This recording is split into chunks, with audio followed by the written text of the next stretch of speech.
va agradar molt d'aquest text que les històries em van impactar, que en general sabem molt poques coses sobre les dones empresonades durant la Guerra Civil i durant el franquisme, i sobretot la primera part del franquisme va ser un moment duríssim de repressió, i em va agradar molt que explicava aquestes històries d'una manera que et tocava molt el cor, és a dir, era com un tir a l'arc al cor, i això em va interessar. Cuando escribes ensayo, en mi caso, por ejemplo, lo escribes como divulgación, pero siempre es mucho más difícil que te lea la gente un ensayo que si haces una novela o algo de ficción. Entonces, de ahí salté a la ficción pensando que a lo mejor, si tú cuentas las cosas de otra manera, es la forma de que la gente llegue al conocimiento histórico. Saber que tot això és un testimoni real va com més enllà, no? És més profund. Si algo me interesó de la obra, cuando Carme me la trajo, cuando leí los textos,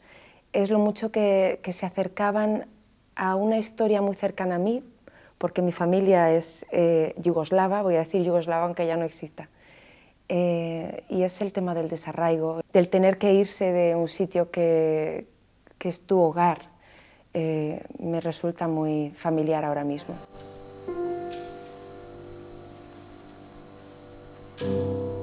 Per què et vas deixar marxar?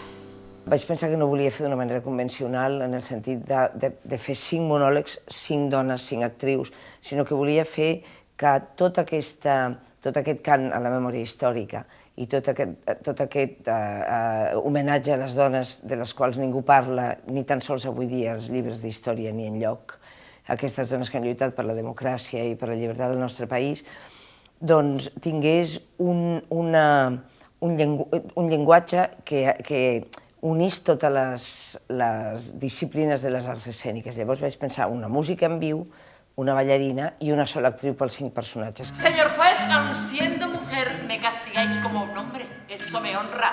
Me golpearon.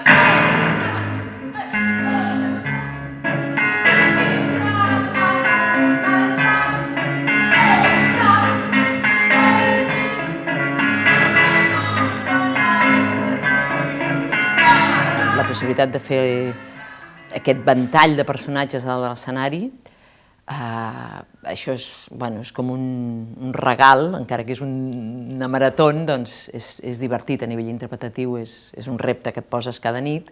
Cuida amb el nen, li va dir a una veïna, porta'l amb el seu pare. Solo me preguntaban por las reuniones, ¿cuántas reuniones? Realment és una història dolorosa i com deia un poeta, està molt bé i hem de passar pàgina, però hem de llegir-la, aquesta pàgina, no?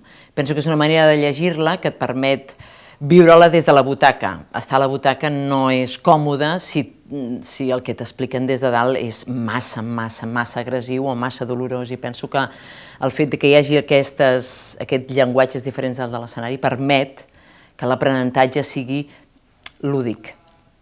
Aquestes intervencions de cos i de música li donen a l'espectador, jo crec que inclús ho pot passar fins millor, li pot arribar com més a la víscera que al cervell. Aquesta suma d'aquests llenguatges fa un llenguatge tan absolutament poètic i tan absolutament teatral a nivell que el diafragma està aquí, que és el que més m'interessava per explicar aquestes històries tan petites, tan tremendes, y que ningú ha explicat mai perquè no interessen mai les dones enlloc. Lo que nos hace falta en España es reivindicar no solo la memoria histórica, sino especialmente la memoria de las mujeres, porque han sido las grandes olvidadas.